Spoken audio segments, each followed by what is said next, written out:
Kemudian step yang ketujuh, research and read more about your topic. Jadi mau nggak mau harus membaca ya, membaca lebih banyak tentang topik penelitian kita tersebut. Jangan sampai kita meneliti sesuatu yang pernah diteliti. Kita topik penelitiannya itu ingin mengulang atau ingin mengkonfirmasi ya. Tetapi jangan sampai kita meneliti sesuatu ya yang sudah pernah diteliti atau reinvented the wheel ya. Jadi menemukan roda lagi ya. Roda kan udah ditemukan ya. Tapi karena kita kurang baca, kita meneliti terus, wah saya menemukan roda. Udah nggak zamannya. Nah, step yang ke-8 adalah formulate a thesis statement. Nah, ini gunanya itu apa? Menulis thesis statement itu ini salah satu jalan untuk menyatakan secara jelas ya tujuan dari riset kita.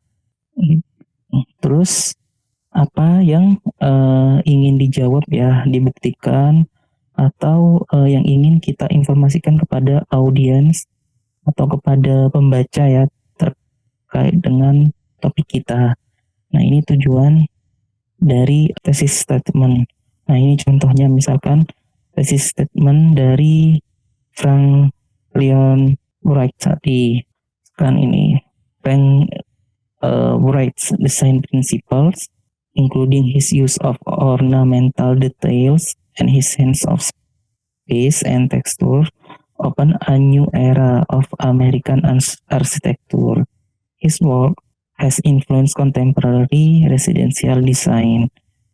Jadi terus title atau judul ya, judul mungkin nggak beda ya, beda atau nggak sama persis dengan research question atau thesis statement, tapi judul itu harus fokus terus punya apa ya, punya atau menggambarkan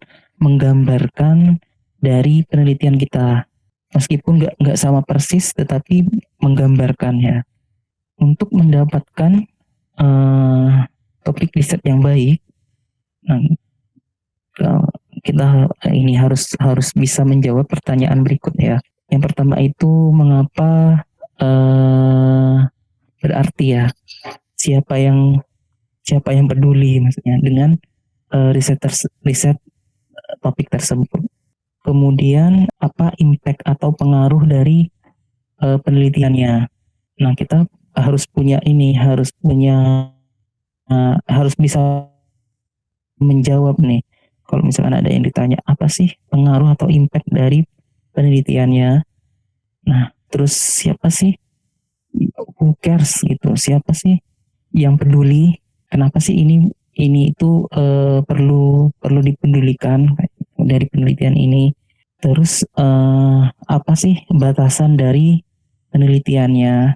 Terus kalau misalkan ada batasan atau apa ya, ada asumsi ya, atau ada yang tidak bisa kita kerjakan. Nah, bagaimana kita mengatasi ini misalkan. Terus apakah benar-benar baru ya? Apakah penelitian kita itu benar-benar baru, dan apa gap atau apa namanya, gap itu jarak dengan pengetahuan sebelumnya. Jadi penelitian sebelumnya itu seperti apa, terus yang kita tawarkan itu seperti apa, terus signifikannya atau apa namanya ya, signifikan, apakah penelitian kita itu memberikan dampak yang tinggi, pengaruh yang besar, atau cuma memberikan tambahan data, misalkan berkaitan dengan ekstraksi bunga kenanga. Itu kan udah ada banyak, misalkan pada power atau watt sekian. Nah, apakah kita itu nanti bakalan ngasih sesuatu hal yang baru dalam arti bukan baru ya. Apakah penelitian kita itu akan ngasih dampak yang besar? Misalkan tadi ya ada isomerisasi baru atau fenomena kimia baru yang sebelumnya nggak ada, atau kita cuma ngasih data oh yang sebelumnya itu power 100 dari 100 watt sampai 200 watt yieldnya misalkan dari 10% menjadi sampai 15%, terus kita nambahi data dari 200 watt sampai 300 watt misalkan. Nah, apakah signifikan dari riset itu tinggi besar ya atau cuman incremental ya, nambahi data aja. Mungkin itu saja yang bisa saya sampaikan. Ada pertanyaan sampai sini? Kita sampai jam berapa ini? Kalau sesuai jadwal jam 10 Bapak. Oh, masih ada waktu banyak ini. Oke, masih ada waktu sejam ya. Nah, jadi di sini kita akan praktis. Nah, kalian coba buat dari dari pertemuan 1 sampai pertemuan 3 kita kan udah membahas macam-macam ya. Mulai dari pertemuan 1 itu metode penelitian, terus pertemuan 2 itu tentang etika. Nah, terus sekarang ide penelitian. Nah, coba kalian buat topik riset kalian ya. Topik risetnya misalkan dari judulnya. Ini kebanyakan udah semester 7 ya. Ada yang belum semester 7, ada yang belum ini ambil skripsi ya. Semuanya udah skripsi kayaknya di sini. Bapak. Nah, coba kalian buat dari skripsi kalian ya. Itu ide dalam satu ini, 1A4 ya. 1A4 judulnya itu apa, terus tesis statementnya itu apa, terus ini latar belakangnya nggak perlu panjang kayak pas proposal ya, cukup poinnya aja. Terus isinya itu latar belakang itu isinya itu yang ini menjawab pertanyaan ini, mengapa penting ya, apa, terus limitationnya itu apa, jadi keterbatasan dari penelitian kalian itu apa, terus gimana kalian mengatasi dari keterbatasan itu, apakah dengan mengasumsikan misalkan dari persamaan dengan mengasumsikan seperti ini misalkan, atau seperti apa, terus bedanya dengan penelitian sebelumnya itu seperti apa ya. Terus apakah penelitian kalian itu memberikan dampak yang signifikan atau cuma nambah data gitu. Terus berikutnya etika riset yang harus dilakukan itu apa aja dari penelitian yang kalian lakukan. Saya kasih waktu 30 menit ya. Kemudian 30 menit nanti presentasi. Ini aja sampai jam 9.30 ya. Jadi sampai jam 9.30 kalian buat seperti itu, atau nggak di A4 juga nggak apa-apa, di PowerPoint, tapi jangan terlalu banyak slide, 2 slide maksimal 2, kemudian nanti dipresentasikan. Ini bukan kelompok ya, mungkin pas waktu skripsi kalian kelompokan ya, tetapi tangkapan tiap orang terhadap topik skripsinya itu kan beda-beda. Nah, itu bisa jadi nanti bakalan menghasilkan sesuatu yang beda nanti terkait dengan pertanyaan-pertanyaan ini. Oke, ya silakan dikerjakan sampai jam 9.30. Baik, Alim. Terima kasih. Sama-sama. Ini saya kurang maksimal karena sejak beberapa hari yang lalu itu sakit ya. Jadi memang agak kurang maksimal dalam ini mengajar. Bapak, ini juga ada saran dari teman-teman, apakah boleh disampaikan, Pak? Boleh. Ya, jadi kemarin mungkin teman-teman masih beradaptasi ya Pak, kan Bapak selaku dosen baru, jadi kita pengen juga mengerti metode pembelajarannya Bapak.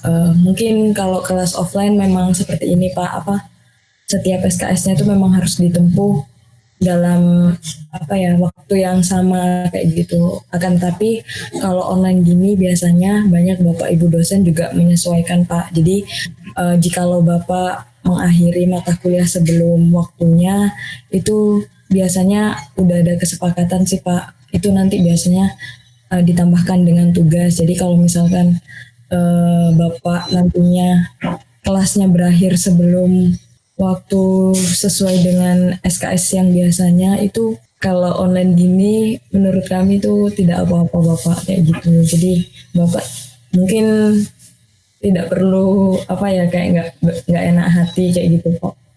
Itu sih Pak dari saya dan teman-teman. Tapi gimana ya?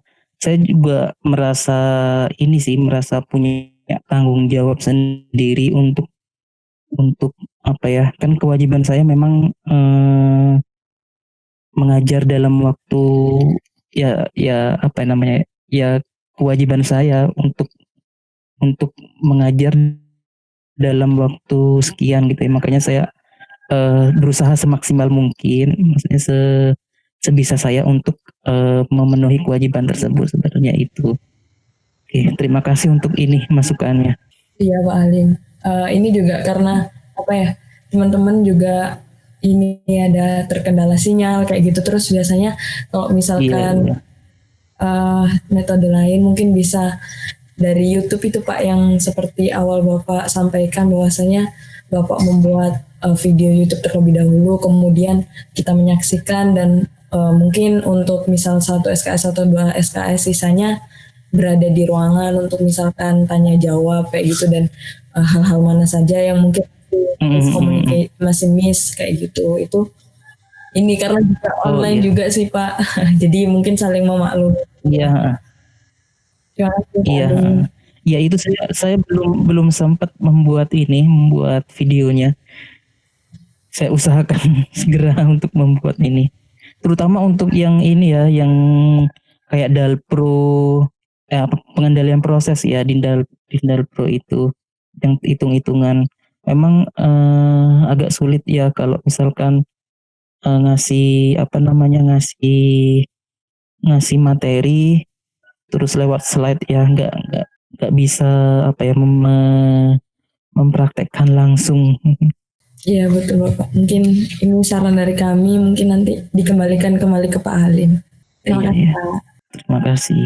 Oke, 926 apa ada yang udah selesai? Kurang sedikit Pak. Belum Pak. Oke, ada yang mau ini presentasi? Saya coba Pak. Oke, tadi siapa tadi? Saya Pak Halim. Oh, Wulandari ya, silakan. Baik Pak. Saya berhenti, stop sharing. Oke, ya silakan. Apakah sudah terlihat Pak Halim dan teman-teman? Sudah. Baik. Sebelumnya terima kasih atas waktunya Pak Halim dan teman-teman. Di sini saya mencoba untuk mempresentasikan hasil analisa dari skripsi saya. Di mana yang pertama yaitu ide skripsi. Ide skripsi yang saya gunakan adalah peningkatan properti hidrofobik pada semen fiberboard berbasis serat alam dengan metode deep coating. Kemudian untuk statement tesisnya sendiri, yaitu pada penelitian ini bertujuan untuk mengembangkan produk papan yang sebenarnya sudah ada dengan membuat papan komposit yang bersifat waterproof, di mana papan komposit ini menggunakan bahan serat alam dan nantinya akan dilapisi oleh polistiren guna menambah nilai hidrofobisitas pada papan semen dengan menggunakan metode deep coating. Kemudian untuk latar belakangnya sendiri terdiri dari yang pertama tadi kan ada apa yang harus didiskusikan. Nah, yang harus didiskusikan adalah di mana pada poin pertama ini adanya peningkatan bisnis properti di Indonesia yang signifikan. Kemudian pada era modern ini banyak sekali masyarakat yang menginginkan desain interiornya itu yang minimalis. Maka dari itu, salah satu bahan yang mendukung adanya desain interior yang modern adalah papan. Kemudian pada papan ini digunakan limbah tandan kosong kelapa sawit, dikarenakan limbah tandan kosong kelapa sawit ini mengalami peningkatan seiring dengan meningkatnya produksi kelapa sawit. Kemudian usahanya untuk menangani limbah takosa yang selalu meningkat, yaitu dengan memanfaatkan sebagai bahan pembuatan semen board dengan menambahkan bahan hidrofobik.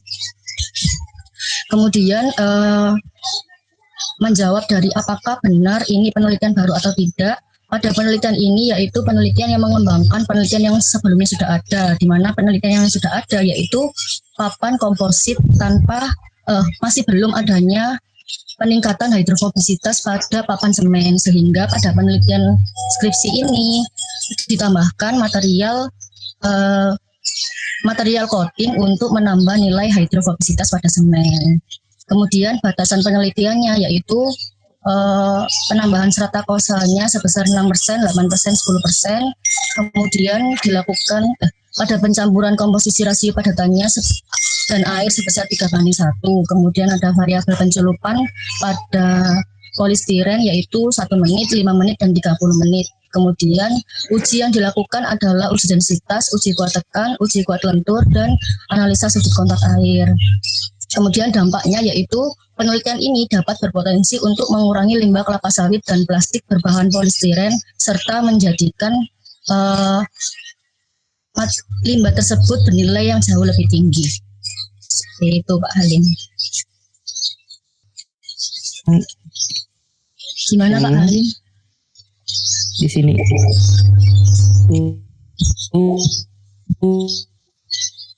yang bukan batas.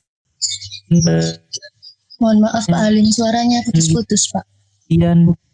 Jadi yang halo? Iya Pak Halim. Masih putus-putus kah? Sudah lancar Pak Halim. Masih putus-putus. Sudah lancar Pak. Nah, jadi yang dimaksud dengan batasan penelitian di sini itu bukan batasan penelitian dalam artian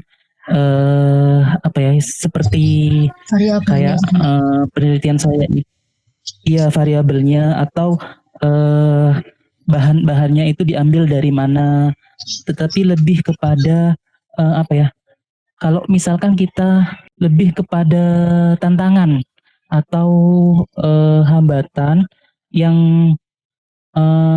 tidak bisa kita lakukan. Nah, untuk itu kita itu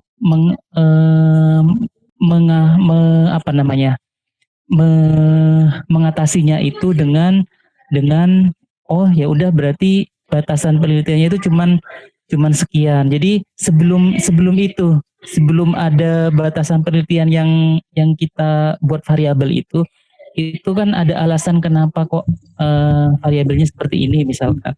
Lebih pada di situ. Baik Pak Alim, saya revisi ya Pak. Misalkan kamu menggunakan apa tadi? Tandan kosong ya. Terus itu kan kenapa kok menggunakan tandan kosong kan ada masalahnya ya. Iya, ada Pak. masalah misalkan entah itu bentuk seratnya atau yang lainnya mungkin lebih ke sana. Terus mungkin gini, serat pada tandan kosong sawit itu misalkan banyak mengandung lignin atau banyak mengandung pengotor atau ekstraktif ya. Terus tetapi bagaimana kita mengatasinya itu, tapi dari hasil penelitian sebelumnya itu misalkan nggak ada pengaruh. Nah itu bisa disebutkan di sana. Jadi yang dimaksud limitation itu yang seperti itunya. Atau misalkan kita udah maksimal nih ekstraksinya, tetapi ternyata nggak memperoleh hasilnya. Nah, bagaimana kita menyelesaikan ini kayak gitu. Nah, lebih ke sana. Baik Pak Halim, Oke, saya perbaiki Pak. Terima kasih.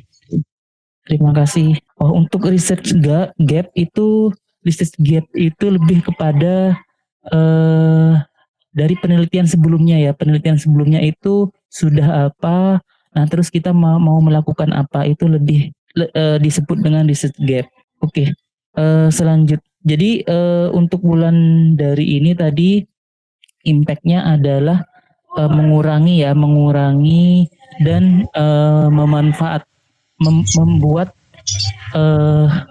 barang yang dalam artian sampah ya menjadi lebih berguna, itu tadi impact-nya ya. Benar Pak. Oke. Terus orang yang bakalan kena dampak itu misalkan masyarakat yang berniat untuk ini ya interior rumahnya, memperbaiki interior rumahnya sampai kepada industri konstruksi. Oke. Selanjutnya apakah ada yang mau presentasi?